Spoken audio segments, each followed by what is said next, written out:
Guys, natoy bagong medyo good news ni siya ba kay nami sa Kangirag karon. Kay ba mo sa bago sa Kangirag guys? Instead bitaw ang katong parkingan dito sa Pikas. Ang layo kay ba? Maghimo sila ilang ko galingong parkingan ang Kangirag din. Ang kanindotan ni kay dito mo hike man tag mga 15 to 20 minutes dito sa Yala hike. So dire, ang bag-o ron nga gi-improve sa Kangirag. Kung naka hike mo sa Baugo to Kangirag, kagi man mo Sitio Langob. Gikan sa Sitio Langob guys, pwede na isaka ang motor padong dire sa Patag, dire sa Ubos diha. Kana guys, kana na daan ba? Kaso ang motor diha, parking diha 3 to 5 minutes. So duol lang kaayo, din makita na sa ding motor sa Ubos. Mao ilang gipaningkamutan nga maabli na mo pirit.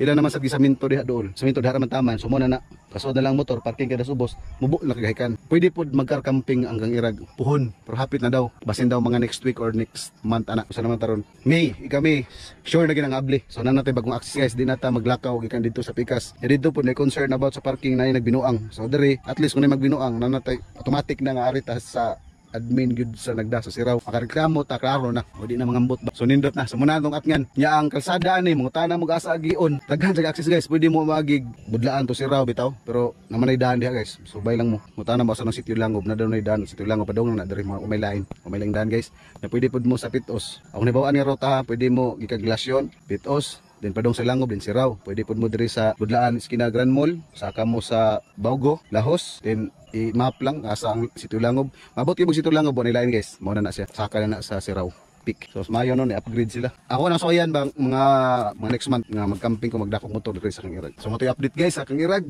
Nice na sila. Improve lagi na hinay. Bye. So muna ni guys, saka na ta gikan sa sapa. Yan muna ni ang saka balong Kangirag. Let's go, let's go. Let's do it. Sulahin sa niya itong backup driver. Yata mong irong hiker.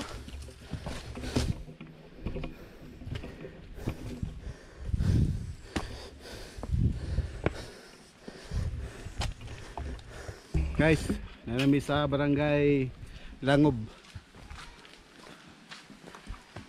Sa Budlaan mo agi dinig Langob. Kani nay basketan eh. Barangay Langob daw ni diri. Doon na lang siguro mi. This way to Mount Kangirag. Hi, shout out to Oliver J. Bert. Siya may nagsuwat ni Claro ka na, napayangan eh. Oo na. Shout out. Tika na yun, shout out. Tingnan mo dong. Ken. Ang bago na kong followers ay Ken. Ikaw. Clarence. Clarence, Tagaliti. Ako din kababayan. Ikaw. Iron. Ay, oo, masiron. Ikatawa ko kung tanawa si Papart Gober kay nag-hike daw niya. Ikaw guma mag-camping. Pero depende pa na kay basi manakit ang tuhod na to. Kapoy gani pa sa big lantan lika lagi. Pero ang ganahan ugma makakuntin ko, na makapahuway ko ba. Dito na chill ka nga to, Bobs. Puya na guys ay.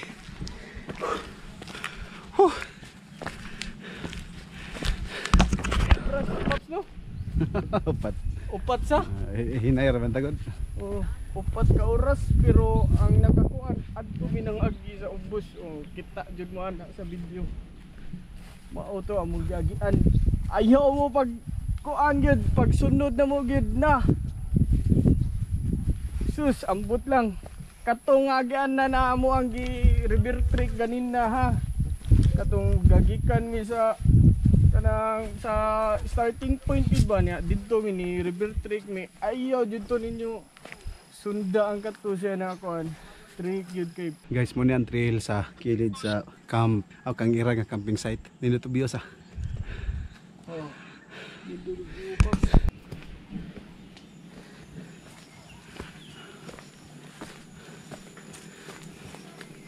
Yes, Kangirag na. Oh my gosh. Guys, Kangirag na. Yeah. Yo guys, nada entrance sa Kangirag bisag mag-hike lang ka 50 pesos. Unya kung mag-camping po ka guys 100 pesos.